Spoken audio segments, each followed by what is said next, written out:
বাংলাদেশ জাতীয় ক্রিকেটের ওয়ানডে দলের অধিনায়ক মেহেদী হাসান মিরাজের নেতৃত্ব এবং সিদ্ধান্ত নেওয়ার যে বিষয়গুলো, এগুলোরই এখন খোদ ড্রেসিং রুমে প্লেয়ারদের মধ্যে প্রশ্ন উঠেছে। মিরাজের নেতৃত্বকে প্লেয়াররা প্রশ্ন করছেন, অনেকে মেনে নিতে পারছেন না, অনেকে সমালোচনা করছেন। একই সঙ্গে মিরাজ সিদ্ধান্ত নিচ্ছেন দলের না, নিজের কথা চিন্তা করে, স্পেসিফিক্যালি নাম্বার 5 পজিশনে ব্যাট করতে গিয়ে।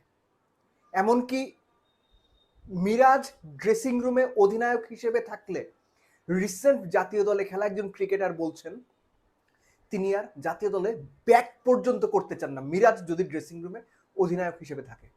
এই হচ্ছে বর্তমানে মেহেদী হাসান মিরাজের কার্যকলাপের কারণে ড্রেসিং রুমে তার অবস্থান, তার সতীর্থ বলবো না, তার কলিগ যারা আছেন সেই কলিগরা মিরাজের নেতৃত্ব গুণ এবং তার কার্যকলাপ নিয়ে প্রশ্ন তুলছেন। থাম্বনেইলে আমি যে ছবিটা দিয়েছি সেটা এই সময়ে one of the best journalist Zubair ভাই তিনি লিখেছেন। জুবায়ের ভাইয়ের কথাটা আমি এই জন্য বললাম, আমি বিভিন্ন সময় ওনার লেখার রেফারেন্স আমার আলোচনাতে এনেছি, এটাও ওরকমই একটা রেফারেন্স। কারণ আমাদের দর্শকদের অনেকেই হয়তো ইংরেজি লেখাটা পড়ার সময় পাবেন না বা পড়তে পছন্দ করেন না, কিন্তু জুবায়ের ভাই যেগুলো লেখেন আমি যতটুকু জানি বা আমার কাছে যতটুকু তথ্য থাকে আমি মনে করি উনি একদম অথেন্টিক বিষয়গুলো লেখেন।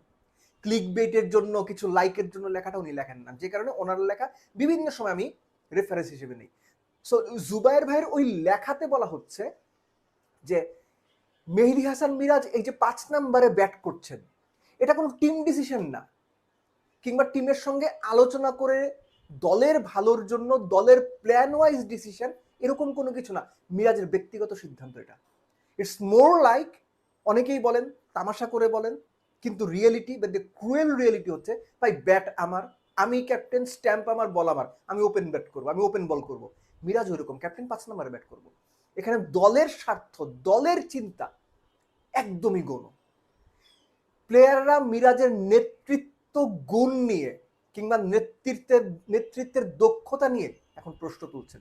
অনেকেই মনে করছেন মিরাজ ড্রেসিং রুমে প্লেয়ারদের ওপর যে আস্থার জায়গা তৈরি করা, অধিনায়ক হিসেবে ভরসার জায়গা তৈরি করা, যেটা শান্ত পেরেছিলেন, লিটন পেরেছেন, মিরাজ সেটা পারছেন না। প্লেয়াররা অনেক ক্ষেত্রে তাকে ইগনোর করে চলছেন।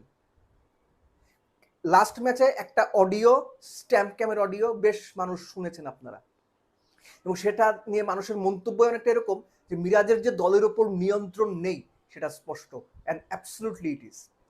বাংলাদেশ ক্রিকেট বোর্ড এগুলো জানে না, এটা আমি বিশ্বাস করি না। Bangladesh cricket board, specially cricket operation, যে কথা আমি বারবার বলেছি, শান্তকে সরিয়ে দিয়ে যে ব্লান্ডারটা তারা করেছে এখন সেটার ফল পাওয়া যাচ্ছে। দল খারাপ করছে সেটা একটা দিক, কিন্তু ক্যাপ্টেন যদি প্রপার না হয়, ক্যাপ্টেন যদি সাহসী দলের প্রতি, দলের ক্রিকেটারদের কাছে আস্থা, নিজের উপর ভরসা তৈরি করতে না পারে, ওই ক্যাপ্টেন রেখে কোনো লাভ নাই।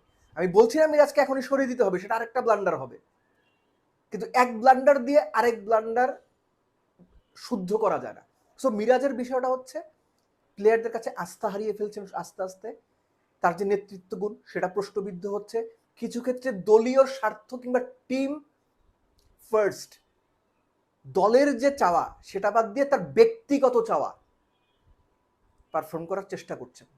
এর সঙ্গে ছোট করে যোগ করি, যেটা আগে আমি ভিডিওতে বলেছিলাম, এটা জুবায়ের ভাইয়ের লেখাতে আমি বলছি, মিরাজ খুব ইনসিকিউর ফিল করেন, সবসময় একটা ভয়ে থাকেন, যে কারণে সাইফকে ওই দিন তিনি 4 ওভারে 6 রান দিয়ে 3 উইকেট পাওয়ার পরেও আর বোলিং আনেননি, যদি আমার চেয়ে ভালো বল করে ফেলে। এই ইনসিকিউরিটি কেন জানেন?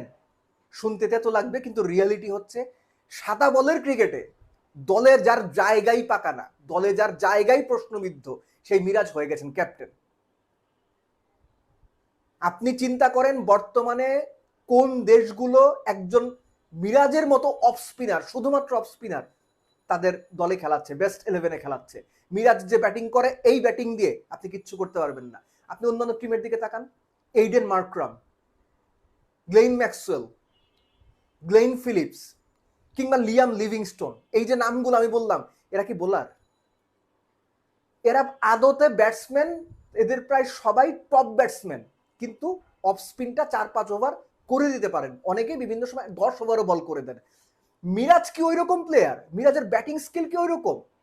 সো মিরাজ যেটা করছেন, মিরাজ যে বল করছেন, এই বল সাইফ এবং শামীম পাটোয়ারি মিলেই করে দিতে পারেন। মিরাজ তাদের চেয়ে খুব বেটার কোনো বলার না। সাইফ যে স্পেলটা করেছেন 4 ওভার 6 রান 1 উইকেট 3 উইকেট একটা মেডেন, মিরাজ গত 10 বছর এরকম কয়টা স্পেল করছে? সো মিরাজের জায়গা দলে প্রশ্নবিদ্ধ। টি-20 মতো যে জাকের আলীর জায়গায় প্রশ্নবিদ্ধ, তিনি অধিনায়ক হয়ে বসে আছেন। মিরাজও ওয়ানডেতে তার জায়গা আসলে থাকে কিনা, পার্টিকুলার কিছু উইকেট, পার্টিকুলার কিছু অপোনেন্ট যেখানে লেফট হ্যান্ডারদের সংখ্যা বেশি, সেখানে হয়তো মিরাজের মতো প্লেয়ার আপনি অ্যাকোমোডেট করতে পারেন।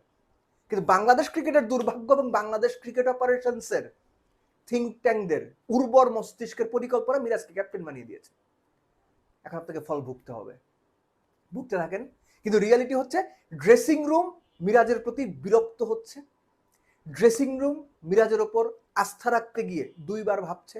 মিরাজের কলিগরা মিরাজকে ক্যাপ্টেন হিসেবে যে জায়গাতে দেখতে চান, যে ধরনের নেতৃত্ব তার কাছ থেকে আশা করেন, মিরাজ তার কোনো কিছু বা কাছাকাছি কিছু ডেলিভার করতে পারছেন না কিংবা ব্যর্থ হচ্ছেন।